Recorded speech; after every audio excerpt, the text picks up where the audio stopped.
आज हम करेंगे 9वीं क्लास का ग्रामर पोर्शन। तो इसमें हम करेंगे चरित्र प्रमाण पत्र और सदाचार प्रमाण पत्र देने के लिए मुख्य अध्यापक जी को प्रमाण पत्र।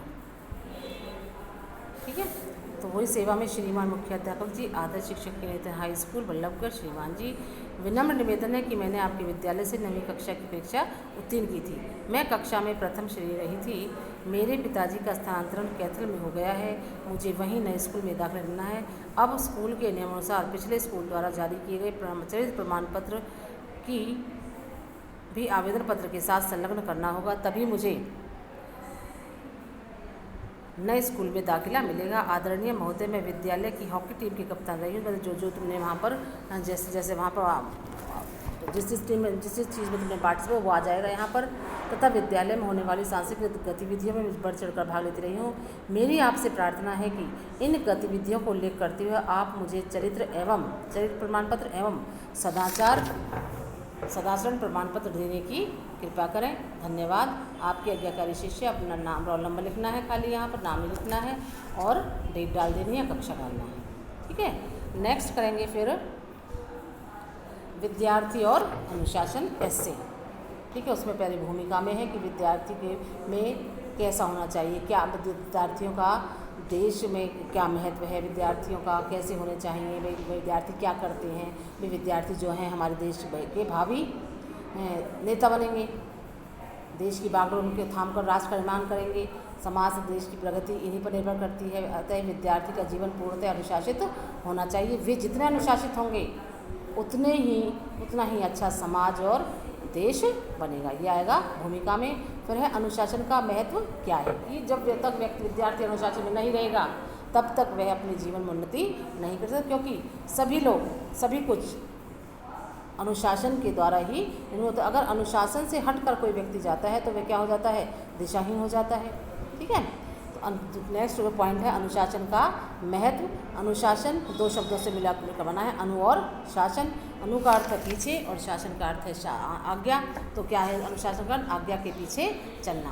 भाई आज्ञा के पीछे चलोगे तभी समाज और राष्ट्र की व्यवस्था करने के लिए कुछ नियम बनाए जाते हैं, विनियम बनाए जाते हैं। अगर उनका पालन नहीं किया जाता तो क्या होगा, समाज पथभ्रष्ट हो जाएगा। तो क्या है कि अनुशासन का महत्व क्या है जीवन में। फिर है शिक्षा। अनुशासन की शिक्षा कहाँ पर दी जाती है? स्कूल की परिधि में ही संभव है। घर से लेकर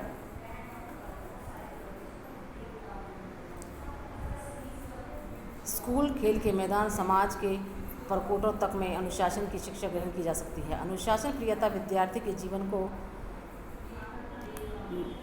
जगमगा देती है।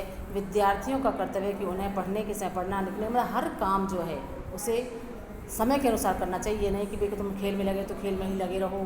तो हर चीज़ का एक कोर्स, मतलब खेलना है तो खेल के समय, पढ़ना है तो पढ़ने के समय, और जो छोटों को स्नेह करना, ये सब क्या है भाई अपने समय के अनुसार करने चाहिए। लास्ट में अनुशासन के प्रकार। अनुशासन दो प्रकार का होता है, आंतरिक और बाह्य। आंतरिक क्या है, भी विद्यालय में देखने को मिलता है। बाह्य और बाह्य जो अनुशासन है वह कहाँ देखने को मिलता है? बाहर जो समाज में है, विद्यालय में, सब जगह देखने को मिलता है। यह भय पर आधारित होता है। जब तक विद्यार्थी में भय बना रहता है तब तक नियमों का पालन करता है। भय समाप्त होते ही वह उदंड हो जाता है। भय से प्राप्त अनुशासन से बालक डरपोक हो जाता है। आंतरिक अनुशासन ही सच्चा अनुशासन होता है, जो कुछ सत्य है, कल्याणकारक है, उसे स्वेच्छा से मानना है। आंतरिक अनुशासन कहा जाता है। आत्म अनुशासित व्यक्ति ही अपने शरीर, बुद्धि एवं मन पर पूरा नियंत्रण स्थापित कर लेता है। जो अपने पर नियंत्रण कर लेता है वह दुनिया पर भी नियंत्रण कर लेता है। लास्ट में क्या आएगा? उपसंहार। अनुशासन से जीवन सुखमय बनता है, सुंदर बनता है। अनुशासन प्रिय व्यक्ति अपने जीवन के लक्ष्य को सुगमता से प्राप्त कर लेता है। हमें चाहिए कि अनुशासन में रहकर अपने जीवन को सुखी, संपन्न एवं सुंदर बनाएं। तो यहाँ पर ये आपको दोनों ये करने हैं। और जो पेपर में आना है वो एक लेसन आया था पहले, अब दो लेसन आएंगे। 2 कविता के, 2 गद्य के लहासा की ओर भी साथ में आएगा, मतलब दोनों आएंगे, पहला और दूसरा लेसन भी, और 2 ही कृतिका के। और जो ग्रामर पोर्शन हमने कराया है तुम्हें अब तक, उसमें से आपका पेपर आएगा, तो आप अपने अच्छे से तैयारी करना। अब 1-2 दिन में आपके एग्ज़ाम शुरू हो जाएंगे, ठीक है।